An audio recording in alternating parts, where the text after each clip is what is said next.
Favourite food biryani sir. மட்டனா சிக்கனா? எது கொடுத்தா பிரியாணின்னு எது கொடுத்தாலும் சாப்பிடுவேன். செம்ம டேஸ்ட்டாக நம்ம ரெகுலராக யூஸ் பண்ணுற ரைஸை வச்சு மஷ்ரூம் பிரியாணி குக்கரில் எப்படி செய்கிறதுன்னு பார்த்துடலாமா? குக்கரில் எண்ணெய் 2 டேபிள் ஸ்பூன் நெய், ஹோல் ஸ்பைசஸ், ஒரு பே லீஃப் கட் பண்ணி சேர்த்துருக்கேன், 3 வெங்காயம், 4 பச்சை மிளகா, லைட்டாக சால்ட் போட்டுட்டு வெங்காயம் நல்லா ப்ரௌன் கலர் ஆனதும் 2 டேபிள் ஸ்பூன் இஞ்சி பூண்டு பேஸ்ட், 3 தக்காளி, ஒரு கை புதினா, ஒரு கை கொத்தமல்லி லைட்டாக வதக்கிட்டு 1 டேபிள் ஸ்பூன் மிளகாத்தூள் சேர்த்து நல்லா வதங்கினதும் 1/4 கப் தயிர், தேவையான அளவு உப்பு இப்போ சேர்த்துட்டு நல்லா வதங்கினதும் 200 கிராம் மஷ்ரூம் சேர்த்துட்டு லைட்டாக வதங்கினதும் 2 கப்பு தண்ணி சேர்த்துக்கலாம். நான் 1 கப் அரிசிக்கு 2 கப்பு தண்ணி ஊற்றிருக்கேன். குக்கரில் 2 விசில் வச்சுட்டு ஒரு 10 மினிட்ஸ் அப்படியே தம்மு விட்டுட்டு எடுத்திங்கன்னா சூப்பராக மஷ்ரூம் பிரியாணி ரெடி. பார்த்தாலே தெரியும் ரைஸ் நல்லா உதிரியாக வந்திருக்கு. கரெக்டாக நான் சொன்ன அளவில் செஞ்சிங்கன்னா டேஸ்ட் கண்டிப்பாக சூப்பராக வரும்.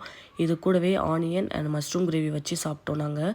மஷ்ரூம் கிரேவி ரெசிபி நாளைக்கு ரீலில் அப்லோட் பண்ணுறேன்.